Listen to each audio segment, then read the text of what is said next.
Hello प्यारे बच्चों, कैसे हैं आप सब। आशा है आप सभी अच्छे और स्वस्थ होंगे। प्यारे बच्चों, मैं आपकी अध्यापिका अर्चना अरोड़ा एक बार फिर से विद्यालय शिक्षा विभाग हरियाणा के आज के एजुसेट टेलीकास्ट में आपका वेलकम करती हूँ।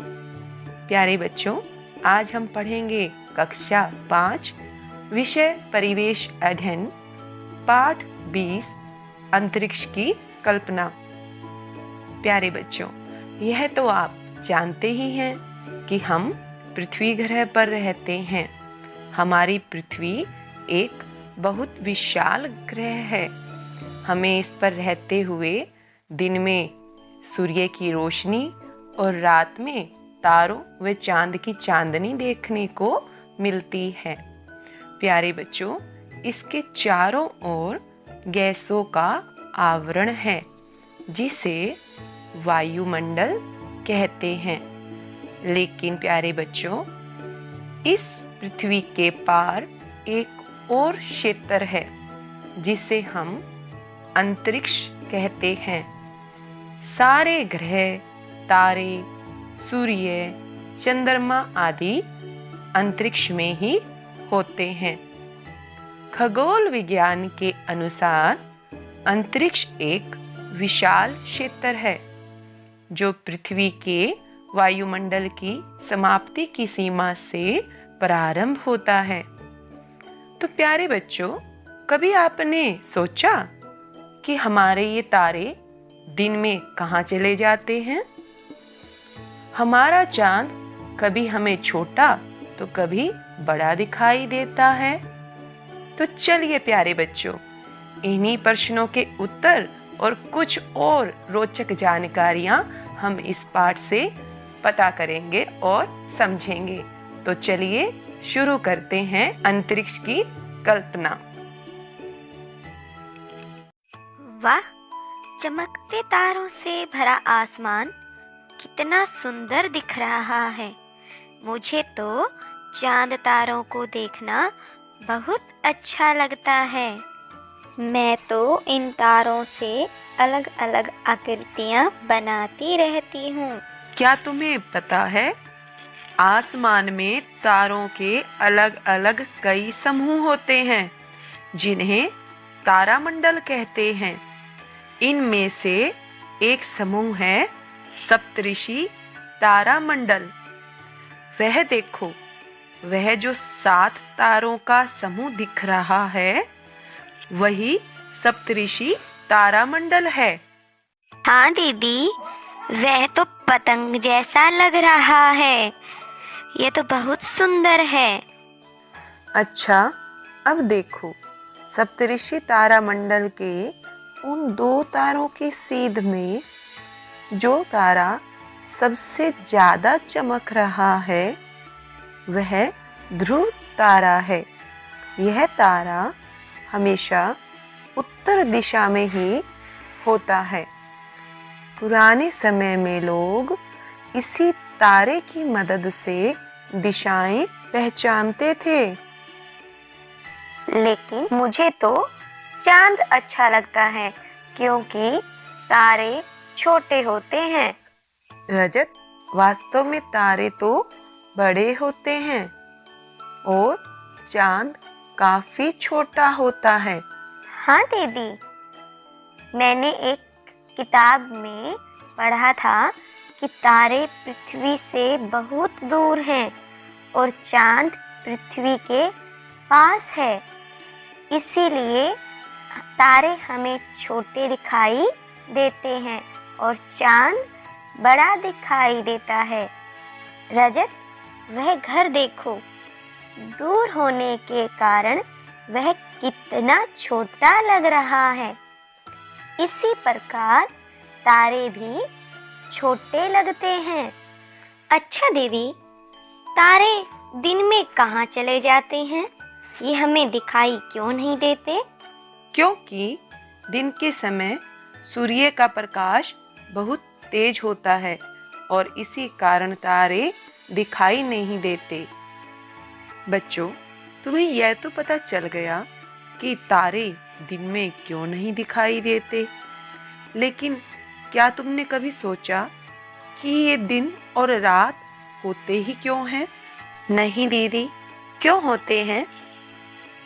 क्योंकि बच्चों, पृथ्वी अपनी धुरी पर घूमती हुई सूर्य का चक्कर लगाती है।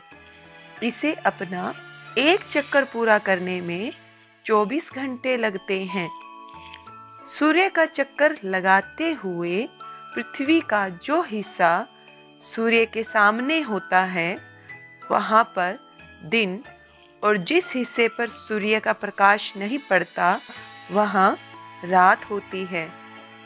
दीदी, तारे तो हमेशा एक जैसे दिखाई देते हैं, लेकिन चांद हमेशा एक समान क्यों नहीं रहता? हाँ सुकन्या, देखो, चंद्रमा पृथ्वी के चारों ओर घूमता रहता है और यह सूर्य के प्रकाश से ही प्रकाशमान होता है। इसीलिए पृथ्वी का चक्कर लगाते समय चंद्रमा का जो भाग सूर्य के सामने होता है, सिर्फ वही भाग हमें चमकता हुआ दिखाई देता है। यही कारण है कि चंद्रमा का आकार घटता बढ़ता दिखाई देता है। यह पूर्णिमा से अमावस्या तक घटता हुआ तथा अमावस्या से पूर्णिमा तक बढ़ता हुआ नजर आता है, और इसीलिए पूर्णिमा के दिन ही हम पूरा चांद देख पाते हैं और अमावस्या के दिन चंद्रमा दिखाई नहीं देता। उस दिन अंधेरा होता है। प्यारे बच्चों, आप भी इस तरह एक पेज लें और इस प्रकार उस पर खाने बनाएं और फिर 1 महीने तक आप आकाश में रात को चांद को ध्यान से देखें कि उसमें क्या बदलाव आते हैं। चांद से जुड़े कौन से त्योहार मनाए जाते हैं? इसका जवाब है करवा चौथ, संकट चतुर्थी, ईद। दीदी, चांद से हमारी पृथ्वी कैसी दिखाई देती है? बच्चों, यह नारंगी जैसी होती है। यह पूरी तरह गोल नहीं होती। इस बारे में हम कल ग्लोब की सहायता से जानेंगे। दीदी, इस ग्लोब में अंतरिक्ष कहाँ है? अरे बच्चों, यह तो सिर्फ पृथ्वी का एक मॉडल है। चांद से हमारी पृथ्वी ऐसी दिखाई देती है। दीदी, इसके नीचे वाले हिस्से में जो लोग रहते हैं, क्या ये लोग गिरते नहीं हैं? नहीं बच्चों, हमारी पृथ्वी के चारों ओर अंतरिक्ष है। हम ग्लोब पर जहाँ भी खड़े होंगे, अंतरिक्ष सदैव हमारे सिर के ऊपर होगा। अच्छा रजत, पहले मुझे तुम्हारी यह बोल दो, अगर हम इसको ऊपर फेंकते हैं तो देखो यह नीचे आती है। ऐसा क्यों हुआ? झरने का पानी हमेशा नीचे की ओर बहता है। अब इस चुंबक को देखो और बताओ यह किस काम आता है? दीदी, यह लोहे की चीजें अपनी ओर खींचता है। बिल्कुल सही। जिस प्रकार यह चुंबक अपनी शक्ति से लोहे की चीजों को अपनी ओर खींचता है, उसी प्रकार धरती की भी अपनी एक आकर्षण शक्ति होती है, जिस कारण यह हर वस्तु को अपनी ओर खींचे रहती है और इसीलिए वह बोल नीचे की तरफ आई। पानी हमेशा नीचे की तरफ बहता है। तो अब समझ में आया बच्चों? हाँ दीदी, अच्छे से समझ में आ गया। दीदी, क्या मैं भी चांद पर जा सकती हूँ? हाँ, क्यों नहीं, जरूर जा सकती हो, लेकिन हम वहाँ अंतरिक्ष यान द्वारा ही जा सकते हैं। दीदी, क्या कभी कोई अंतरिक्ष में गया है? हाँ, याद करो, हमने हमारी हिंदी पुस्तक झिलमिल के पाठ 9 आसमान से परे में कल्पना चावला के बारे में पढ़ा था। अरे हाँ दीदी, याद आया। कल्पना चावला वह अंतरिक्ष जाने वाली पहली भारतीय महिला थी। शाबाश, बिल्कुल सही। कल्पना चावला हमारे राज्य हरियाणा के करनाल जिले की रहने वाली थी। अंतरिक्ष में जाना उनका सपना था और इस सपने को पूरा करने के लिए उन्होंने कड़ी मेहनत की। दीदी, अंतरिक्ष में जाने के लिए कल्पना चावला ने क्या तैयारी की थी? बच्चों, अंतरिक्ष में जाने के लिए कल्पना चावला ने खूब पढ़ाई की और तैराकी, स्कूबा डाइविंग, कमर्शियल पायलट की ट्रेनिंग भी ली। 1994 में अमेरिका की संस्था नासा द्वारा कल्पना चावला का अंतरिक्ष यात्रा के लिए चयन हुआ। अंतरिक्ष यात्रा से पूर्व उन्होंने कड़ी ट्रेनिंग ली। कड़ी ट्रेनिंग? वो क्यों दीदी? क्योंकि बच्चों, अंतरिक्ष में रहना पृथ्वी पर रहने से अलग होता है और इसीलिए यह ट्रेनिंग दी जाती है। अंतरिक्ष में हम उड़ते रहते हैं, वहाँ पानी भी बुलबुलों की तरह उड़ता रहता है। वहाँ पर हर वस्तु हवा में तैरती रहती है।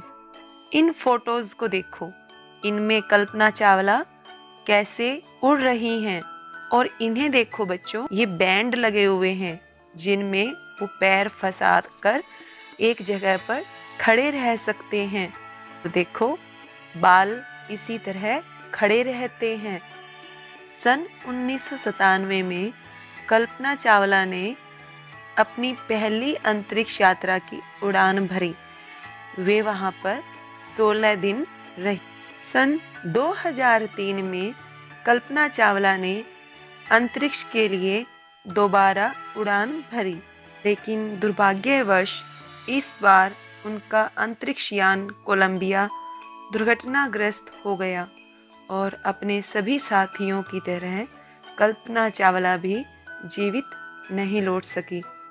कल्पना चावला के सम्मान में करनाल में कल्पना चावला मेडिकल कॉलेज, कुरुक्षेत्र में कल्पना चावला प्लेनेटोरियम भी बनाया गया। भारत ने अपने मौसम उपग्रह का नाम बदलकर कल्पना 1 रखा है। कल्पना चावला के सम्मान में अमेरिका में एक सड़क का नाम कल्पना चावला वे रखा गया है। हरियाणा विद्यालय शिक्षा बोर्ड अपनी 10वीं व 12वीं की परीक्षा में राज्य में प्रथम स्थान प्राप्त करने वाली छात्रा को कल्पना चावला पुरस्कार भी देते हैं। प्यारे बच्चों, क्या आप श्री अब्दुल कलाम जी के बारे में जानते हैं? वे हमारे पूर्व राष्ट्रपति थे, डॉक्टर APJ अब्दुल कलाम। उन्होंने 40 साल तक भारतीय रक्षा अनुसंधान संस्थान और भारतीय अंतरिक्ष अनुसंधान संस्थान में रक्षा वैज्ञानिक के रूप में काम किया। उनके प्रयासों के कारण ही आज भारत के पास आकाश, अग्नि, त्रिशूल, नाग आदि मिसाइलें हैं। भारत के महत्वपूर्ण उपग्रह SLV-3 का सफल प्रक्षेपण इन्हीं की देन है। डॉक्टर APJ अब्दुल कलाम जी को मिसाइल मैन की उपाधि दी गई है। कल्पना चावला के अतिरिक्त और भी बहुत से व्यक्ति हैं जो अंतरिक्ष जा चुके हैं, जैसे कि रूस के यूरी गागरिन। वे अंतरिक्ष में जाने वाले सबसे पहले व्यक्ति थे। उन्होंने सन 1961 में अंतरिक्ष की यात्रा की थी। नील आर्मस्ट्रॉन्ग अमेरिका के अंतरिक्ष यात्री जो चांद पर जाने वाले पहले व्यक्ति थे। उन्होंने 1969 में पहली बार चांद पर कदम रखा। सुनीता विलियम्स भारतीय मूल की अमेरिकी अंतरिक्ष यात्री जिन्होंने सन 2012 में अंतरिक्ष में जाकर वहां से विभिन्न ग्रहों, उपग्रहों तथा पृथ्वी की मौसम संबंधी सूचनाओं को एकत्रित किया। अच्छा प्यारे बच्चों, यदि आप अंतरिक्ष में जाएंगे तो आपका अंतरिक्ष यान कैसा होगा? अपने अंतरिक्ष यान का चित्र बनाएं। बच्चों, यह देखो, मेरे पास अंतरिक्ष यान से लिया गया पृथ्वी का एक फोटो है। तुम बताओ कि ग्लोब और इस फोटो में क्या अंतर है? दीदी, इस फोटो में ग्लोब की तरह रेखाएं नहीं दिख रही। हाँ, बिल्कुल सही। पृथ्वी ऐसे ही दिखाई देती है। अच्छा, यह देखो हमारा देश। अब यह देखो, यह अंतरिक्ष से लिए गए एक स्थान का फोटो है। क्या इसमें पानी दिख रहा है? हाँ दीदी। अच्छा बताओ, पानी किस रंग का लग रहा है? दीदी, यह तो नीले रंग का लग रहा है। अच्छा, क्या इसमें इमारत व घर आसानी से पहचान पा रहे हैं? हाँ दीदी, इसमें इमारत और घर आसानी से पहचान आ रही हैं। तो प्यारे बच्चों, क्या इसमें आपको हरियाली दिखाई दे रही है? हाँ, जहाँ हरा रंग दिखाई दे रहा है वहाँ हरियाली है। अच्छा, तो अब ये बताओ कि अगर यह फोटो हमने जमीन से लिया होता तो क्या इतनी सारी चीजों को देख पाना संभव होता? नहीं दीदी। सही जवाब। बच्चों, टीवी पर मौसम का हाल बताने के लिए अंतरिक्ष से लिए गए हवाई फोटो का इस्तेमाल किया जाता है। एक ही चित्र से पूरे देश के मौसम का पता लगाया जा सकता है। तो बच्चों, कैसा लगा? दीदी, बहुत मजा आया। तो चलो अब परखते हैं कि हमने कितना सीखा। आओ परखें। आओ परखें। दिए गए निम्नलिखित रिक्त स्थानों को भरें। भारत की पहली महिला अंतरिक्ष यात्री खालिस्तान थी। शाबाश, इसका सही जवाब कल्पना चावला। खालिस्तान हमेशा उत्तर दिशा में होता है। और सही जवाब है ध्रुव तारा। बहुत अच्छे। सप्तऋषि एक खालिस्तान है। इसका सही जवाब तारामंडल। शाबाश। वैज्ञानिक अंतरिक्ष में खालिस्तान की सहायता से जाते हैं। अंतरिक्षयान।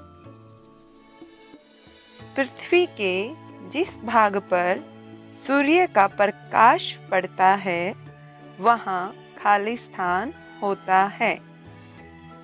और इसका सही जवाब दिन। तो प्यारे बच्चों, अब हम करते हैं बहुवैकल्पिक प्रश्न।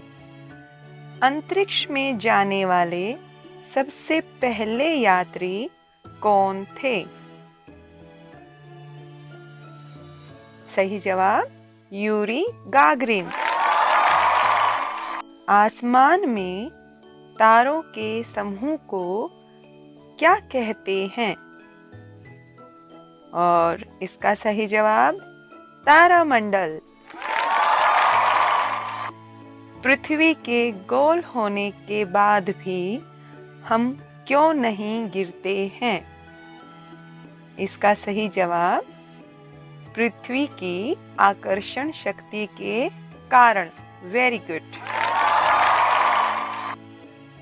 किस महान व्यक्ति के प्रयासों से आज भारत के पास आकाश अग्नि, त्रिशूल, नाग आदि मिसाइलें हैं।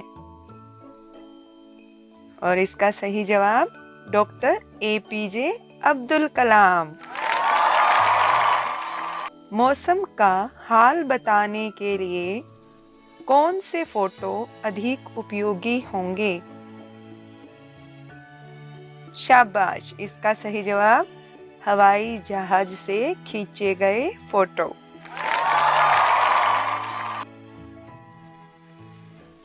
तो प्यारे बच्चों, एक बार हम इस पाठ की दोहराई कर लेते हैं और देखते हैं हमने क्या क्या जाना। तारों के समूह को तारामंडल कहते हैं। ध्रुव तारा हमेशा उत्तर दिशा में ही होता है। पृथ्वी से दूर होने के कारण तारे छोटे दिखाई देते हैं। इसके विपरीत पृथ्वी के नजदीक होने के कारण चंद्रमा बड़ा दिखाई देता है। चांद पृथ्वी के चारों ओर घूमता है।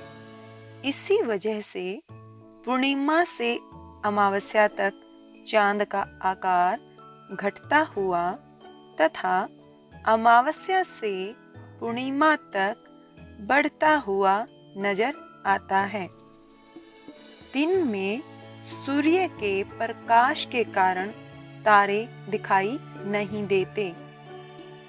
पृथ्वी अपनी धुरी पर घूमते हुए सूर्य का चक्कर लगाती है और इसे यह चक्कर पूरा करने में 24 घंटे लगते हैं। इस चक्कर को लगाते हुए पृथ्वी के जिस हिस्से पर सूर्य का प्रकाश पड़ता है वहाँ दिन, और जहाँ पर सूर्य का प्रकाश नहीं पहुँच पाता उस भाग पर रात होती है। हमारी पृथ्वी गोल है, फिर भी हम गिरते नहीं, क्योंकि हमारी पृथ्वी में एक आकर्षण शक्ति है जिसके कारण यह सभी चीजों को अपनी ओर खींचे रखती है। इसलिए इसके गोल होने पर भी हम गिरते नहीं हैं। अंतरिक्ष में हम अंतरिक्ष यान द्वारा जा सकते हैं। कल्पना चावला अंतरिक्ष में जाने वाली पहली भारतीय महिला थी। रूस के यूरी गागरिन अंतरिक्ष में जाने वाले सबसे पहले व्यक्ति थे। वे 1961 में अंतरिक्ष में गए थे। अमेरिका के अंतरिक्ष यात्री नील आर्मस्ट्रॉन्ग चांद पर जाने वाले पहले व्यक्ति थे। उन्होंने 1969 में पहली बार चांद पर कदम रखा। सुनीता विलियम्स भारतीय मूल की अमेरिकी अंतरिक्ष यात्री जिन्होंने सन 2012 में अंतरिक्ष में जाकर वहां से विभिन्न ग्रहों, उपग्रहों तथा पृथ्वी की मौसम संबंधी सूचनाओं को एकत्रित किया। डॉक्टर एपीजे अब्दुल कलाम जी के प्रयासों के कारण ही आज भारत के पास आकाश, अग्नि, त्रिशूल, नाग आदि जैसी मिसाइलें हैं। भारत के महत्वपूर्ण उपग्रह SLV-3 का सफल प्रक्षेपण इन्हीं की देन है। तो प्यारे बच्चों, यह था हमारा पाठ अंतरिक्ष की कल्पना। हमने इस पाठ में कितनी रोचक बातें जानी। तो आप इस पाठ को पढ़ें, समझें और दिए गए कार्य को पूरा करें। प्यारे बच्चों, घर पर रहें, सुरक्षित रहें और ख्याल रखें।